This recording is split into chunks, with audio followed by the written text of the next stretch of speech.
তাহলে কিন্তু আমাদের এই রোগ থেকে মুক্তি পাবো না। বিশেষ করে ডেঙ্গু, এই ডেঙ্গু হচ্ছে মারাত্মক তোমার রোগ।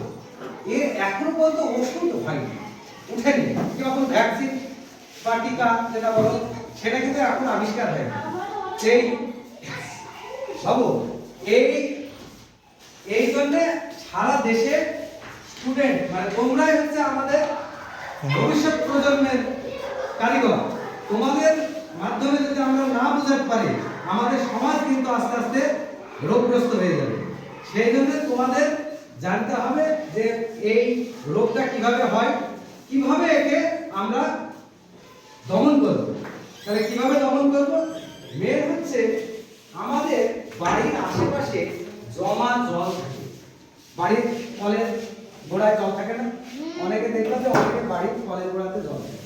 তো এই কলের গোড়াতে যে জল আছে সেই জলটাকে আমরা তুলে ফেলে দেব, তুলে অন্য জায়গায় ফেলে দেব, ঠিক আছে?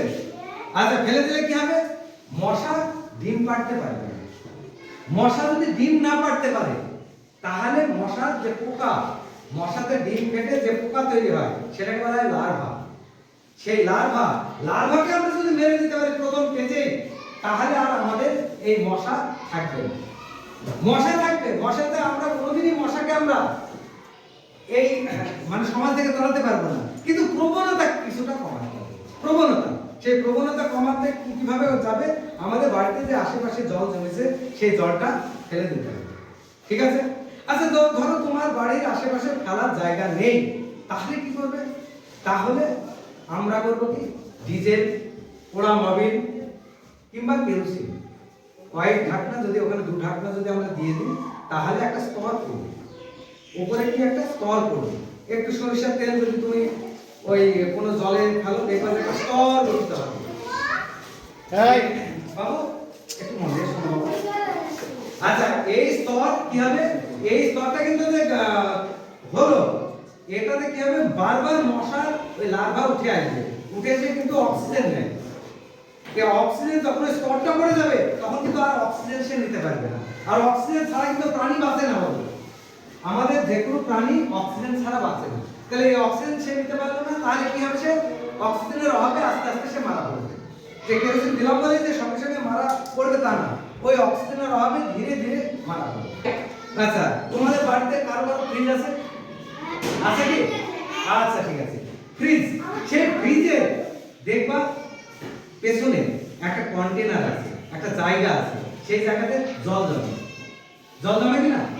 কিন্তু আমরা লক্ষ্যই করি না যে ওই কন্টেনারের পেছনে আমাদের যে জল জমে আছে সেই জলে কিন্তু মশা ডিম পেড়ে লার্ভা তৈরি হচ্ছে। আর যেটা ডেঙ্গু হচ্ছে সেই ডেঙ্গু মশাটা কি জানো তো? পরিষ্কার জলে ডিম পাড়বে। ঘোলা জলে মশাটা কোনোদিন তোমার ডেঙ্গু হবে না। ঘোলা জলে যেটা মানে বৃদ্ধি হয় সেখানে কোনোদিন তোমার ডেঙ্গু হবে না। পরিষ্কার জল না পেলে সেখানে তোমার ডেঙ্গুর ওই জার্ম সৃষ্টি হয় না। তে আমাদের পরিষ্কার জল, সেটা পরিষ্কার জল তো সেটা, সেই পরিষ্কার জলে ডিম পাড়বে।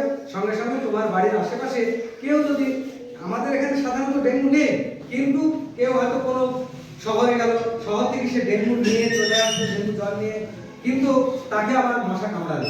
কি মশা? এডিস মশা। এই এডিস মশা যারা কামড়ালো না কেন সঙ্গে সঙ্গে কিন্তু তোমার ওই ভেতরে কিন্তু তোমার জাল সৃষ্টি করে দিল। এবং তোমার প্রথম 3 দিন কিন্তু কিছু হবে না, আমরা 3 দিনে কিছু বুঝতে পারবো না, কিন্তু 7 দিন পরে তার কিন্তু আস্তে আস্তে আস্তে আস্তে সে জ্বরে ঢুকবে। আর জ্বরে ঢুকলে কি হবে? আমাদের প্রথমে এই হসপিটাল, তারপরে আরেক হসপিটাল কেন যাব? কারণ আমাদের রক্তের অনুচক্রিকা, রক্তের তোমার মাস্টারমশাই তোমাদের অবশ্যই বলবে 3 প্রকার ভাগ আছে, ঠিক আছে? সেই রক্তের অনুচক্রিকা আস্তে আস্তে ভেঙে ফেলতে আস্তে আস্তে তোমার শূন্য করে ফেলবে। এই শূন্য করে ফেললে আস্তে আস্তে কি হবে বলো দিনই? আমরা নিস্তেজ মেরে যাবো। আমরা দেখতে ভালো আছি কিন্তু আমাদের ভেতরে কিন্তু তোমার সব শেষ। তখন হয়তো চিকিৎসা পদ্ধতি তখন আলাদা হবে, লাখ লাখ টাকা খরচ হবে। এই আমাদের এই সব জল জ্বালা আমরা কেন তৈরি করবো?